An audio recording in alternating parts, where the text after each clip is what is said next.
Technological change creates enormous opportunities for some well-skilled people, frontier firms who are able to adopt technology successfully.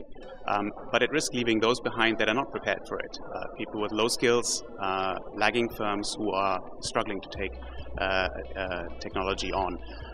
Most importantly, it has spatial dimensions, places, meaning countries and regions that don't have opportunities or don't provide opportunities for workers or firms to take advantage of technology, risk falling behind.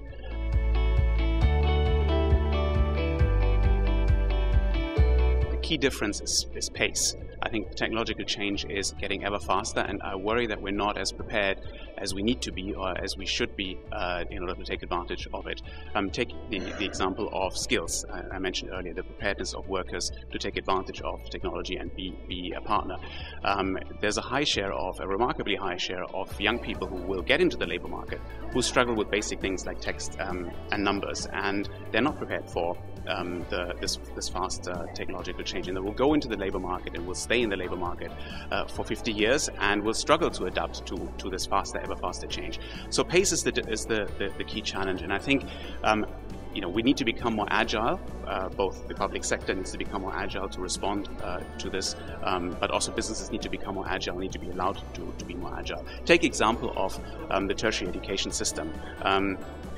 There's always been for the longest time a challenge of universities keeping up with the demands from the labor market. Now, as pace is accelerating, this will become ever more important. And so the big question is higher education in for a period of disruption?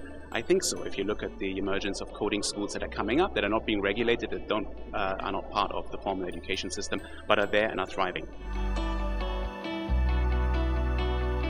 At the World Bank, we do quite a bit of capturing of experience from countries around the world in a number of areas, including on digital transformation. And it's interesting to see that some of the countries in Europe can learn from countries around the world. I mean, take the example of innovations around personal identification. For example, in Brazil, the Cadastro Único, which is a database of households who are poor and vulnerable.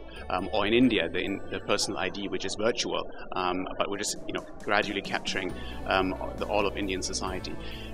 Take a look at closer to home in Greece, where there's a new social assistance program that was recently launched on the backbone of a state-of-the-art IT system with high degrees of interoperability with the tax records and so on, really functioning exceptionally well. I think there is these examples of how governments actually bring in digital transformation and do it successfully, and I think we are looking at capturing that and sharing it around the world.